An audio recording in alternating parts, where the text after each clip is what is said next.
And the year, my story begins in the year 1961. I'm 3, going on 4.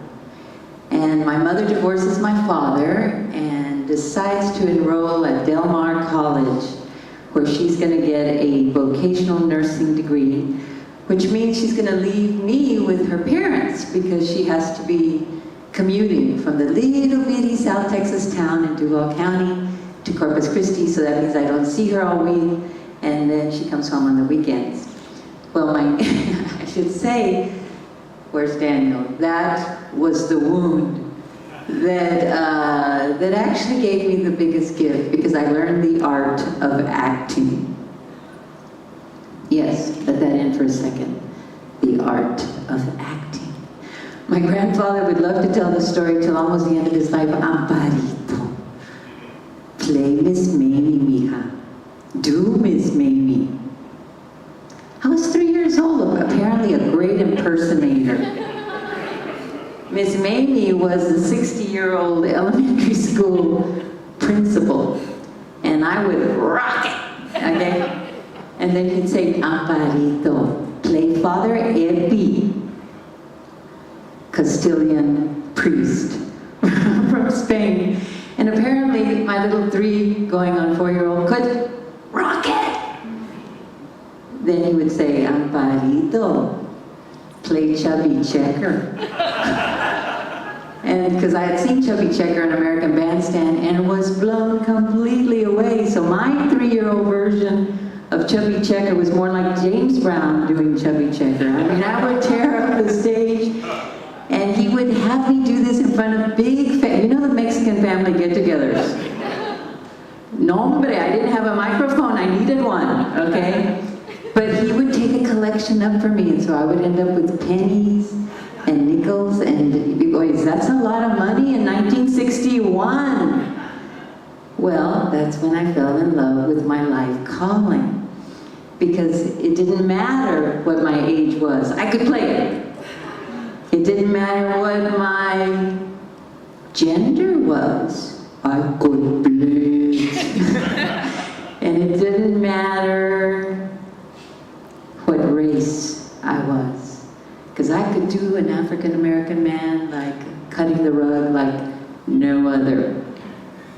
That spirit of adventure and courage and the sky's the limit stayed with me all until I got to UT in 1976, and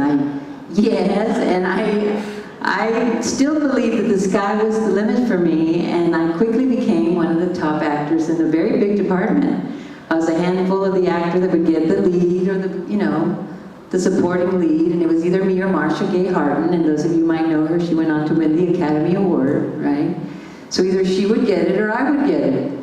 But there was a big difference. Not yet, because in college, there wasn't those issues. You know, you could play anything. But for me, I got so confident about it that when, you know, the following year when I graduated and went to New York City, as all theater artists do, I have my first meeting with the agent, and of course I'm very impressed with myself and very impressed with my resume, and she is too, actually. She's, you know, impressed. But then she says very straightforwardly, my dear, you're not going to work. Excuse me? Hey, did you look at my resume? She's like, yeah, but you're not going to work because you're too exotic. I hadn't quite heard that before, and what she was really meaning in the nicest way was, you're a woman of color. No parts are written for women of color that are leads or supporting leads, so really we're not going to make a lot of money sending you out, because if the best you're going to do is probably play a day player part. Day player parts, by the way, for those of you that may not know the lingo in film and television, are literally day player parts. You come in, they don't have names, they're usually defined by the work they do in the world, like the assistant to the director, or, you know, the dental hygienist, #1, or, you know, whatever. And if you're Latina, it was more narrow than that. It was either prostitute #2, or maid #1, or maybe like weeks and months and years would go by, the nurse's assistant. Well, I just decided I'm not going to believe that. I'm going to go for it. But this woman knew her business. She was exactly correct.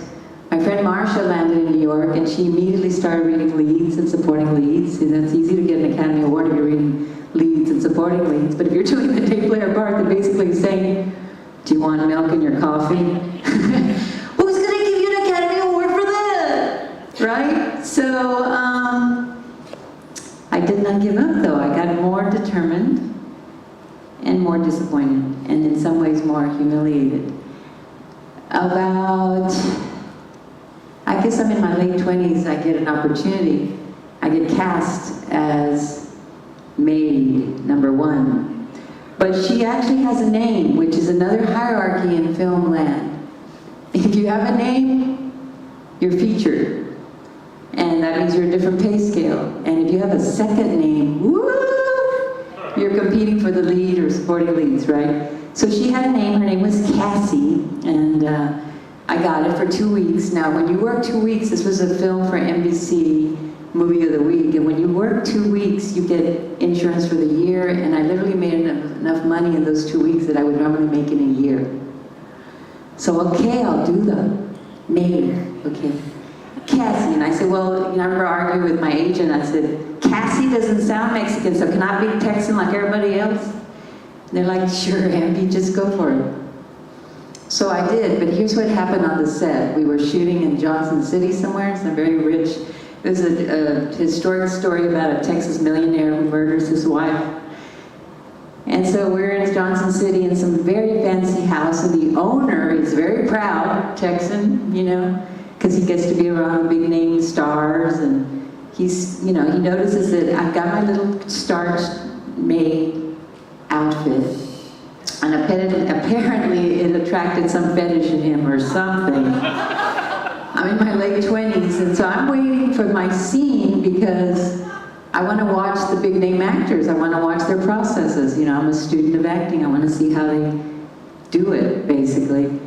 But this man, I'm in the side room waiting for them to call my name, and he basically corners me. And he starts hitting up on me, and I'm like, at first I thought it was a joke. I mean, his wife is like upstairs. And luckily, I hear the AD going, okay, Cassie, we're ready for your shot. And it's like, the next day it gets a little worse. The wife is on set. Oh, and she's so interested and just so fascinated by all the big stars, you know. And she's standing there by me in my little starched outfit, and she turns to me and she says, you know, we just lost our maid. Do you cook?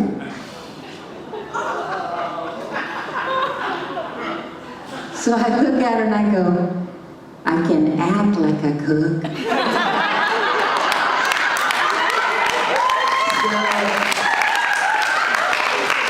And here's the thing, is that I finally understood what happened to the other maid, bless her heart.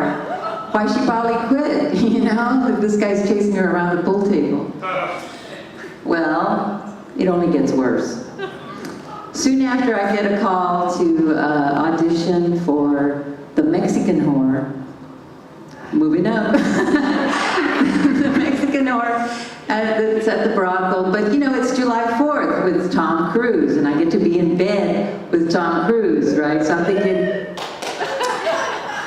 well, I mean, I want to work, okay? I'm trying to be a professional. And if I have to play a whore, you know, that's not so... I had just had a baby, and I actually had very beautiful breasts, and I was going to have to flip one out, and I thought, publish them, you know? They will live forever. Okay.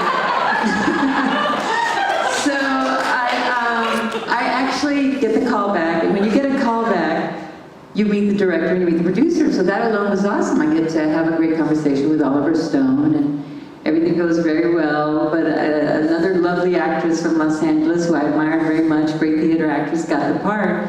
And so the casting director, he's a friend, so I said, so can you give me some feedback? Because it was such a, you know, we had a great experience in the audition. Why didn't I get the part? And And he says, well, Epi, they really liked what you did and all that, but you know, the only comment I heard was that you have an Anglo nose. What? I have an Anglo nose? Because that's what they said. Pues mira, why doesn't that help me for the white parts? You know? Like, oh, when it's the lead character, surely she has an Anglo nose, pero no. It only gets worse. 10 years later, I'm still doing this crazy dance. But I do it because if you work a certain amount, you get free insurance. And it's the best insurance in the world with SAG, right? Well, I finally get it.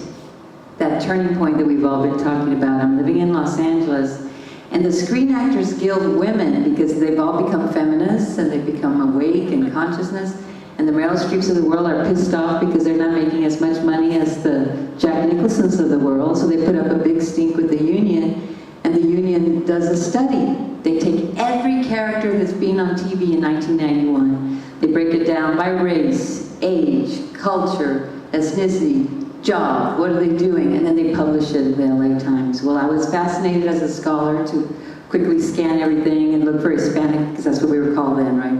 Hispanic. Oh, there we are. Well, there it was. We are represented 1% of the time. This is 1991. And when I kept studying and looking at the numbers, we were equal to extraterrestrials. Well, it was an identity crisis for me because there it was clearly, but thankfully I was getting directing work and doing some directing, and I had just won a very prestigious national award. They only give 5 in the nation to support early career directors, and so that put me in LA, Chicago, New York. I mean, I got to meet all of my theatrical heroes and work with them, and so I started to feel like, well, you know, I can still do this thing somehow. And thank God I met my mentor. And she was just there to work with the directors, like kind of like as a sidekick, because she was writing something. She was a Cuban, amazing visionary, Irene Fornes. And she puts the little idea in my head like, Amparo, pues if they're not writing you the parts you want, why don't you write them yourself? Hadn't thought about that, so I don't have to whine and be the victim and yada, yada, yada. So I did exactly that. Now, if I had been the happy little actress, I would have never gotten to the writing. Well, I'm happy to report that I created enough work that when the James Michener Fellowships opened up in Austin, Texas, and I wanted to come back to Austin because I had a small child at that point, I applied with my new treasury of work and I got accepted. And I got to be in the first class and actually work with James Michener. He was still alive. And so what an extraordinary experience and turnaround that was for me. And at that point, I wrote a piece called La Mujer Moderna. And I entered it in a national contest called the Mae West Fest. And I won the Best Female Protagonist Award nationally for the Best Female Lead Character Written. And she was Latina, la la la. So I got, you know, I thought, okay, things are looking up, they're looking up. Well, they do, as the writer, to be quite honest. But just as we're coming to the close of this evening, I want to kind of give you a temperature reading about where we are with all this, because I continue to be fascinated by the ridiculousness of mass media and how they represent particularly minorities, right? So recently, I mean 3-4 years ago, I get a call from a casting director that I really adore, and she adores me, you know, and she's well-meaning. And she calls me in for a Robert Rodriguez film, and I know why she wants me to read this part. Because she knows I can make things funny that are not funny naturally.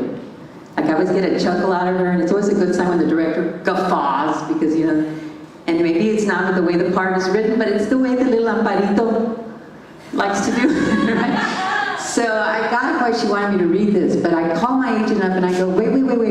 Did you guys read the breakdown carefully? It says Lily, late 40s or, you know, early 50s, which I was at the time. It says white maid.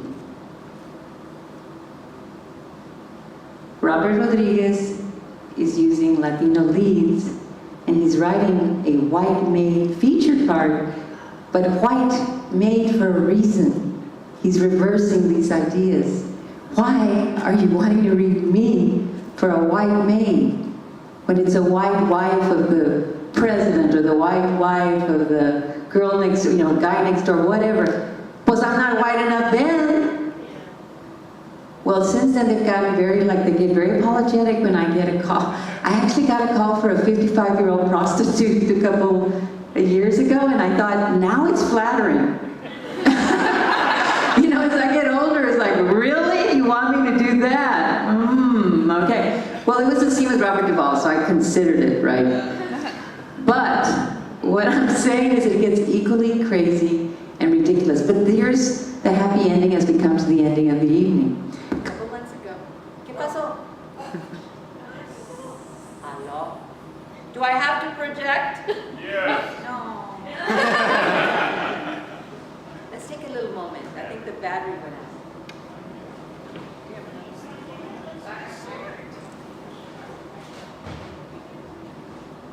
Josh is coming. Let's give him a hand when he does. Okay.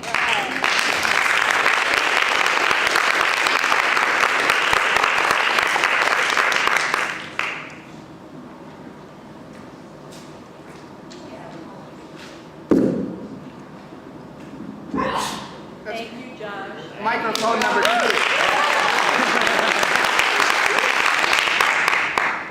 So a couple of months ago, this is what sides look like when you get them and you have to sign your life away, particularly if it's a show or a pilot that's on the air as we speak. And I don't think they're going to sue me on this one. You better not tell them that I'm telling you. Okay. So, you know that TV show Graves, right, with Nick Nolte, right? He's playing the President of the United States. Has anybody seen it? It's pretty popular. No, awesome. You guys have lives. I love that. So why aren't you telling us stories? What I want to know. So it's a pretty popular show. Graves is playing an ex-president. And it's very greatly satirical and hard-hitting about the ridiculousness of all the things we've been talking about that are Republican and white and narrow, right? Well, I get a call to read for Lucia. And she has a last name, so I already know this is good. It's a recurring part, which is awesome. And it's shooting in Santa Fe. And it reads, she opens the fridge door, she's in her 50s, she's witty and bright. And Lucia has seen and done it all. Smarter than most. She closes the door as Maggie blasts in with Isaiah and Katie. This is the first time I have ever read a description for a maid. And when I looked at all the scenes, she was so amazing character because she was the smartest person in the house. And I thought it took 30 years to get conscious with this kind of character. Isn't that amazingly great? And I was very proud of my audition. I'm not sure where this role has gone, and maybe if it's even cast or whether they are going to not. She's so smart, they're going to probably write her out of the show. But this makes me very happy because whatever Latino actress gets this, it's a step in the right direction, and I'm just thrilled. And so let's just send good vibes and good energy for this, right? But to end where I started, why I'm taking a sabbatical for a few months, even from the living room, is that I'm going to be producing one of my musical pieces, Strip, which is a theatrical musical theater piece, and the byline is sex, drugs, and persecution. It takes place in the burlesque world. And I want you to know that my 3-year-old is thrilled. And you know why? Because this is a piece in which men play women, and women play men. This is a piece where Mexicanos play New York Jewish comedians. This is a piece where the sky is the limit. I have a J.C. Tootin character, which is Jesus Christ herself, as an aerialist up in the air, doing these amazing things because the sky is the limit.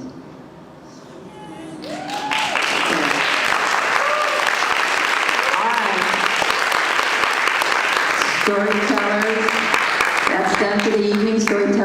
para acá, come stand with me. We'll take a little bow. Por favor. Josh, you want to turn the lights on? And if somebody doesn't mind taking a picture, yes. Yes, because and sending it to me so that I can publish this wonderful group of people. I would really appreciate it. Yes.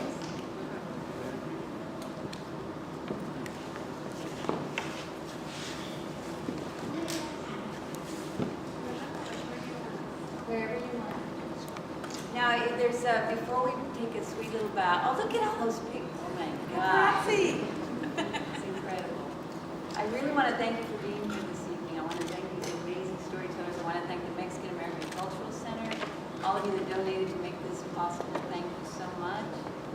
And is there any questions before we send you off for any of the storytellers? ¿Qué pasó? Oh, thank you. Yes. It's on the stand after. This little piece of paper is very important because remember I was the original inaugural director of this building. We're going to celebrate the 10-year opening. Can you believe it? It's extraordinary. This helps the city to know that you appreciate what's going on here. So just taking that extra moment to let them know that they've done good to create this space is very helpful, and it helps everyone that works here still. And I'm thrilled that everybody that I hired as the inaugural director is still here. Not me, because, you know, I'm wishy and need to do other things, you know, my maid and prostitute roles. So that's it. Let's take it back. All right. Yes, sir. The survey is at the front desk. Thank you. And then we'll have Adrian tell you about his show so you come and support him. Thank you so much.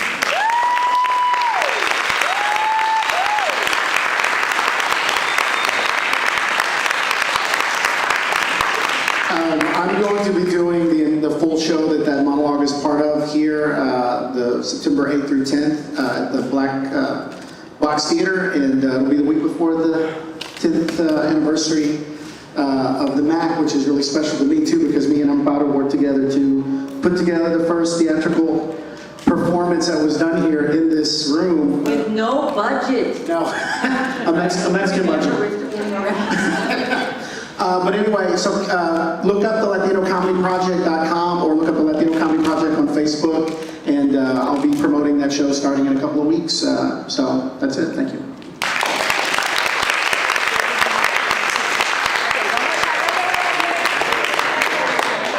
Because I need to read my camera so that I can actually do it. You guys, we can take one more picture. Thank you so much for being here. We'll see you guys August 15th, I think is the date, mid-month. I think August 19th. Oh, the 19th. Thank you very much. Thank you. Yeah, I know you.